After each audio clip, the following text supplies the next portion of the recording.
दुनिया इल्ला मताउल गुरूर। इस बात से कोई फर्क नहीं पड़ता कि आप मुझे जानते हैं नहीं जानते, किसी को जानते हैं नहीं जानते, आपकी किसी से बनती है किसी से नहीं बनती, इससे कोई फर्क पड़ने वाला नहीं। मस्जिद में कितनी बार आप हाजिरी देते हैं, कुरान आपके हाथ में कितनी मर्तबा आता है, पड़ोसी के साथ आपका ताल्लुक कैसा है, जिसके साथ आप काम करते हैं वो आपकी ईमानदारी की गवाही देता है कि नहीं देता है। आज दुनिया अजीब है, जो आदमी सबसे झूठा आदमी होता है वो आके बताता है कि सच बोलना बहुत अच्छी बात है। एक नंबर का हराम खाने वाला मिंबर पे बैठ के कहता है हलाल खाया करो, ये सब धोखा। कब्र इंसान को उसके अंजाम तक पहुंचाती है। बहुत सारे ऐसे लोग होते हैं जिनकी जिंदगी राहत और सुकून में गुजरती है, और बहुत सारे ऐसे लोग होते हैं जिनकी जिंदगी मुसीबत और तकलीफ में गुजरती है। मेरे आका सल्लल्लाहु अलैहि वसल्लम एक मर्तबा एक नहर के किनारे तशरीफ फरमा थे। आपने अपनी एक उंगली, इसी उंगली को जिसको अंगुष्ठे शहादत कहते हैं, ये अंगुष्ठे शहादत, इसको अंगुष्ठे शहादत, शहादत का मतलब गवाही, शहादत की उंगली इसलिए कहते हैं कि जब तकबीर कहने वाला, अजान कहने वाला अशहदु अल्ला इलाहा इल्लल्लाह कहता है, जब ला कहता है तो ये उंगली उठी रहती है। इसलिए उठी रहती है कि ला पे अगर मौत आ जाए तो मेरे फरिश्ते गवाह रहे, जब मुअज्जिन ला कह रहा था तो मेरी एक उंगली अल्लाह के एक होने की गवाही दे रही थी। मास्टर साहब ने कितनी अच्छी बात सुनाई, उंगली कटा के शहीदों में नाम होना। उंगलियां इंसासात और इंसान की जबान से निकला हुआ एक लफ्ज वहां पर लिखा जाता है।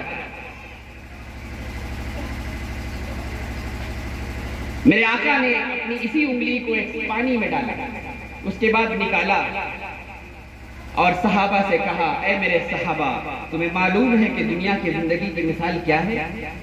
सहाबा ने कहा, या रसूल अल्लाह, हाँ, अल्लाह ने कुरान में बयान फरमा दिया।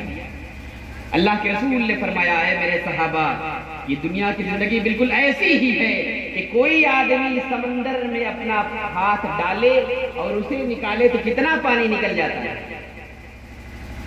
ऐसे झड़क दो तो वो पानी भी खत्म हो जाता है। बिल्कुल यही जिंदगी दुनिया की।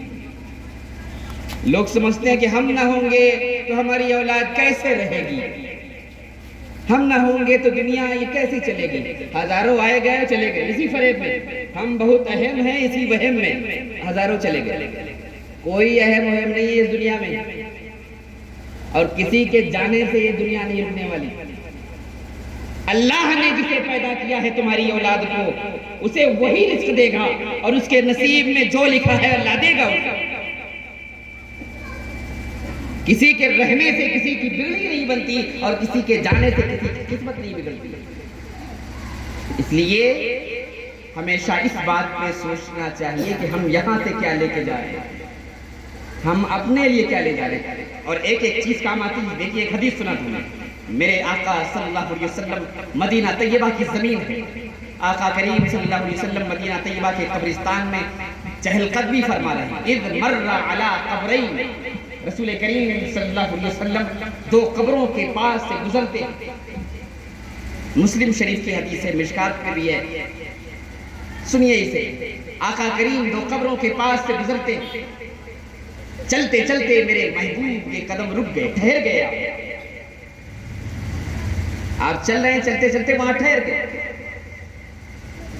अल्लाह के रसूल सल्लल्लाहु अलैहि वसल्लम ने सहाबा को कहा, सहाबा ठहरो, सहाबा भी ठहर गए। अल्लाह के रसूल ने इन दो कब्रों की तरफ इशारा करते हुए फरमाया, इन्नहुमा लयुअज़बान, ऐ मेरे सहाबा, इन दो कब्रों में अजाब नाजिल हो रहा है, इन दो कब्रों पे अजाब नाजिल हो रहा है।